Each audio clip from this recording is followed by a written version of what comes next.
difficile de l'apercevoir de la rue. Une sobre plaque pour indiquer sa présence, et pourtant, derrière ces murs se cache une mosquée. La mosquée Moubarak de l'association Ahmadi de France.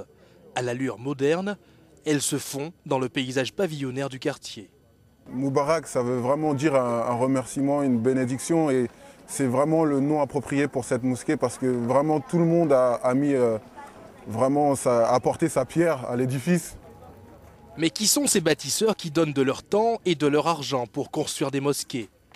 De tendance musulmane, ils sont 1 millier en France et depuis 26 ans se sont installés à Saint-Prix, dans la banlieue ouest parisienne. Ils rejettent toute notion de guerre sainte et prônent la paix. Amour pour tous, haine pour personne. Et donc tous les préceptes qui entrent justement dans cette philosophie sont les nôtres. Savoir le principe de l'entraide, de la solidarité. Et c'est de cette manière-là qu'on avance depuis maintenant plus de 100 ans.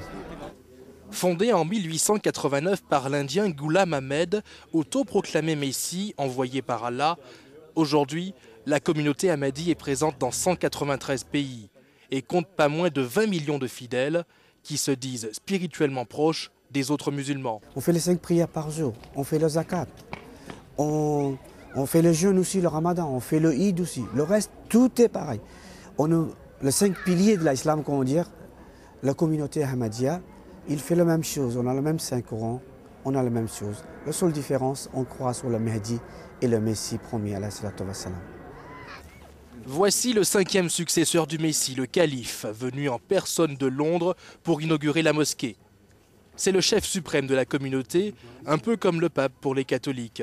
Mais cette croyance vaut aux Ahmadis d'être considérés comme des hérétiques par les musulmans sunnites et chiites qui ne croient pas en ce Messie. Nous disons qu'il est déjà venu pour éclaircir les enseignements de religion et pour établir une réunification suivant des autres religions.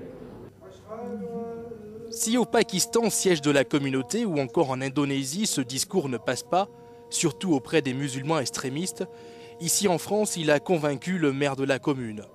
D'abord réticent au projet, il a aujourd'hui donné son aval.